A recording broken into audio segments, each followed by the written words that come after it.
Indo Nepal public level relation को सुधारने के लिए और कॉमन नेपाली लोग, नेपाल के आम लोग जो सोच रहे हैं वो इंडिया के आम लोगों तक पहुंचाने के लिए मैं आज कुछ बातें रख रहा हूं। आप लोगों से आशा करता हूं कि आप लोग इसे शेयर करेंगे और इस पे रिएक्ट करेंगे।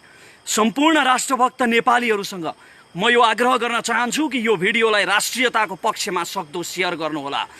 घरिघरि हिन्दीमा यो किन बोल्छ भन्ने पनि तपाईलाई लागेको होला, तर नेपालमा धेरैलाई थाहा छ नेपालमा काग सम्मेलन गर्ने चलन छ। काग सम्मेलन गर्दाखेरि कागले राई, लिम्बू, तामाङ, नेपाली अथवा संस्कृत भाषामा बोलाउँदा बुझ्दैन, कहाँ नै गर्नुपर्छ। त्यसैले आफ्नो भाषाप्रतिको असीम प्रेमका बावजुद पनि म बाध्यताले हिन्दीमा बोल्न गइरहेको छु।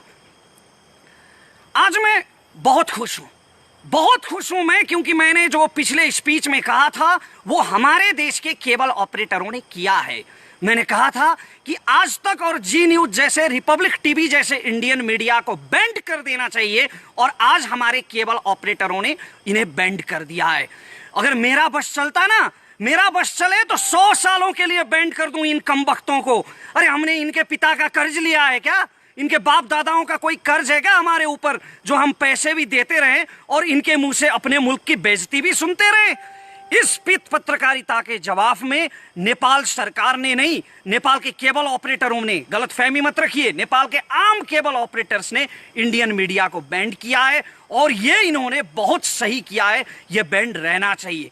मैं इंडियन मीडिया के इशू पर अभी जो मूल प्रसंग है मेरा आज, केपी ओली, हमारे प्रधानमंत्री के बारे में जो प्रोपोगंडा इन्होंने किया है, ये केवल केपी ओली का प्रश्न नहीं है, किसी भी नेता का, शेर बहादुर देवबा, उपेंद्र यादव, मिनेंद्र रिजाल, राजेंद्र महतो, मेरे देश के किसी भी नेता का निंदा करने का हक किसी कमबख्त को इसलिए नहीं मिल सकता कि उसका मुल्क मेरे मुल्क से थोड़ा बड़ा है। इसलिए कोई मेरे देश के किसी भी नेता की निंदा नहीं कर सकता, और इस निंदा के जवाब में जो इंडियन चैनल्स पर नेपाल में बैंड लगा है वो काम बिल्कुल सही किया गया है।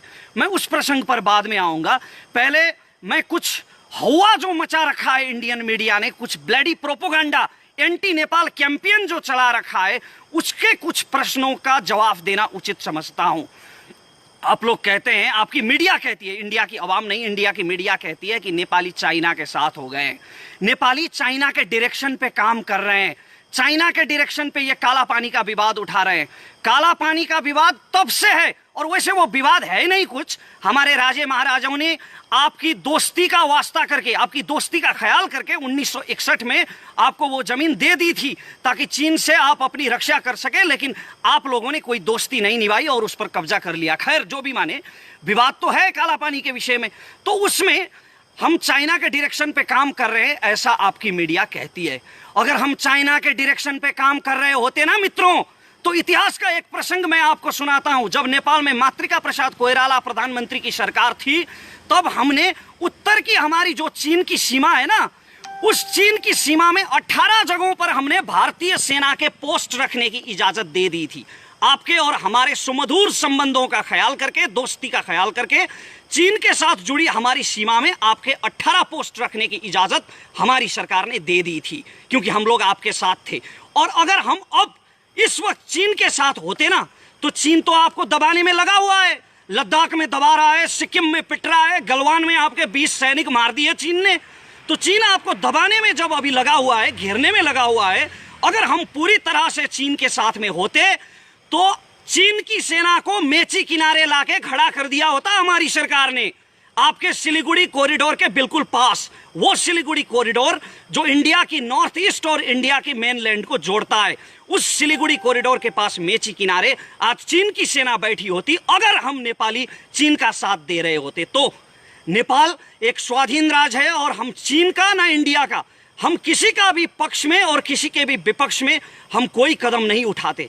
हम अपनी स्वाधीनता सुरक्षित करने के लिए काला पानी पर दावा कर रहे हैं। जो हमारी जमीन है उसमें चीन का कोई रोल नहीं है, और चीन का रोल इसलिए है कि चीन ने आप लोगों के साथ ट्रेड ट्रीटी की है, व्यापार संधि की है उसने लिपुलेख को लेकर। लिपुलेख को व्यापारिक नाका बनाने की जो संधि चीन ने आपके साथ की है, हमने चीन को भी, सिर्फ आपको नहीं, चीन को भी हमने डिप्लोमेटिक नोट भेजा है, और हम किसी के भी पक्ष में नहीं है।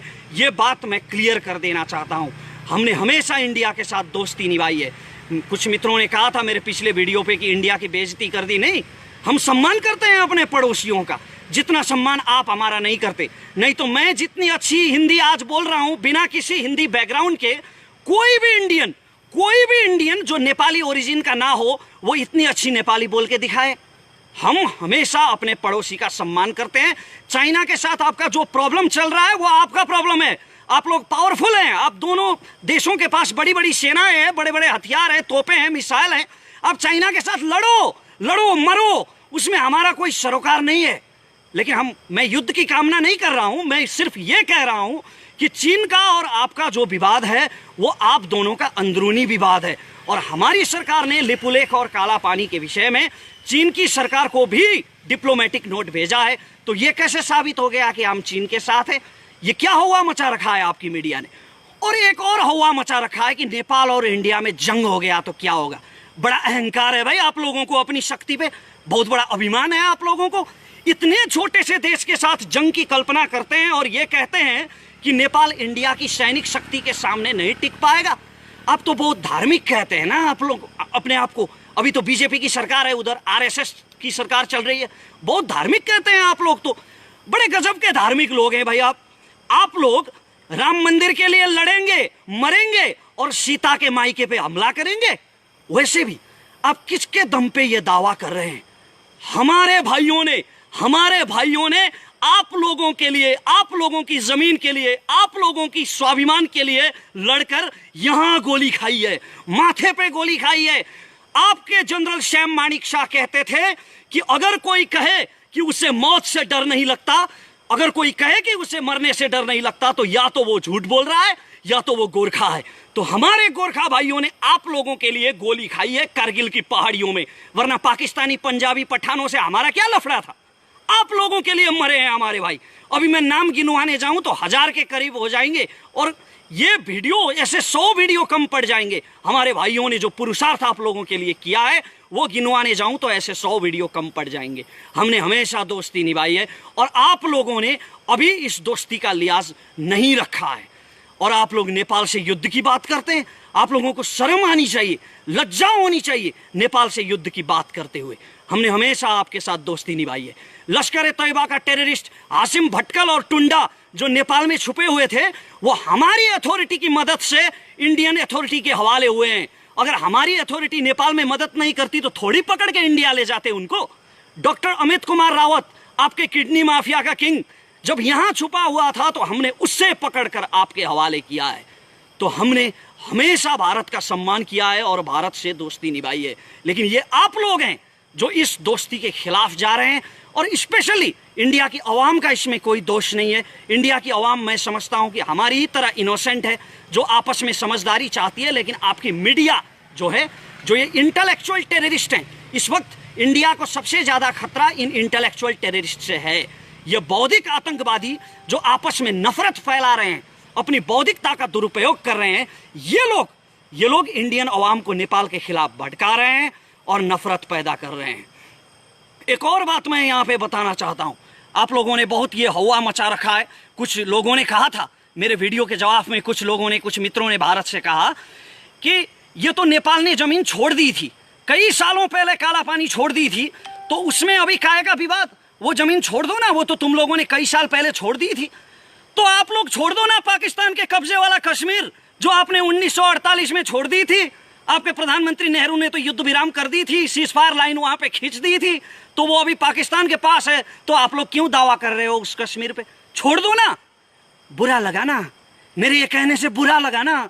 ऐसा ही बुरा लगता है, ऐसा ही ठीक ऐसा ही बुरा लगता है जब कोई अपने देश की स्वाधीनता के बारे में ऐसा कहता है। जमीन 1 इंच भी क्यों ना हो, अपनी जमीन अपने को प्यारी होती है।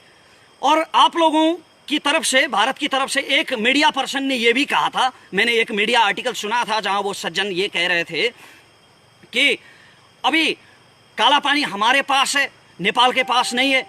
तो आपके बाप दादाओं का जहां तक राज था, आपके बाप दादाओं ने जहां तक अपनी सीमा फैलाई थी, क्या वहां तक मांगोगे आप लोग? इस हिसाब से तो नेपाल सतलज तक था पश्चिम में, और पूरब में टिस्टा तक था। हाँ सही कहा, मांगने को तो हम वहां तक भी मांग सकते हैं, दावा हम वहां तक भी कर सकते हैं। ये मैं कोई अर्नब गोस्वामी की तरह हवा में नहीं चिल्ला रहा हूं, पागलपन के दौरे नहीं पड़ रहे हैं मुझे, हिस्टोरिकल फैक्ट की बात करता हूं। 1950 में जब नेपाल भारत मैत्री संधि हुई थी तो उस मैत्री संधि में यह कहा गया था कि सुगौली संधि खारिज हो चुकी है और ब्रिटिश सरकार से हुई सारे समझौते खारिज हो चुके हैं। तो इस हिसाब से अगर सुगौली संधि खारिज हो गई तो टिस्टा से सतलज तक की जमीन तो हमारी हुई ना। अगर आप लोग सुगौली संधि मानते हैं तो सुगौली संधि के नक्शे में लिखा है, उसके डिस्क्रिप्शन में लिखा है कि काली नदी का ओरिजिन जो है वो लिम्पियाधुरा है। वो ब्रिटिश के नक्शों में लिखा है, कई नक्शों में लिखा है। और इतना भी दूर जाने की जरूरत नहीं है, अभी तो बीजेपी की सरकार है ना वहां। आरएसएस के कार्यकर्ता तो बस स्कंद पुराण उठा के देख लें। स्कंद पुराण के मानस खंड के 9वें, 10वें और 11वें श्लोक में महाकाली नदी का वर्णन किया गया है और उसमें यह लिखा गया है कि लिपुलेख पर्वत से पश्चिम का भाग जो है लिम्पियाधुरा वो काली नदी का ओरिजिन है। तो या तो आप लोग सुगौली संधि को मानेंगे और लिपुलेख या तो आप लोग सुगौली संधि को मानेंगे और लिम्पियाधुरा काली नदी का ओरिजिन होगा, या तो आप सुगौली संधि को नहीं मानेंगे। अगर खारिज मानेंगे तो फिर टिस्टा से सतलज तक हमारा है। और अब मैं मूल प्रसंग पर आता हूं, जो हमारे प्रधानमंत्री के बारे में अभी प्रोपोगंडा चला रखा है आपकी मीडिया ने। अरे कौन कमबख्त गया भाई बालुआटार? जी न्यूज का कौन सा कमबख्त पत्रकार गया बालुआटार और उसने सुन लिया वो कन्वर्सेशन जो प्रधानमंत्री और चीन के राजदूत हो यांकी के बीच में हुआ था? किसने सुना वो कन्वर्सेशन और किसने रिकॉर्ड किया? किस बेस पर ले आए ये पीत पत्रकार ये कन्वर्सेशन? अरे बेशर्मो, कुछ तो शर्म करो।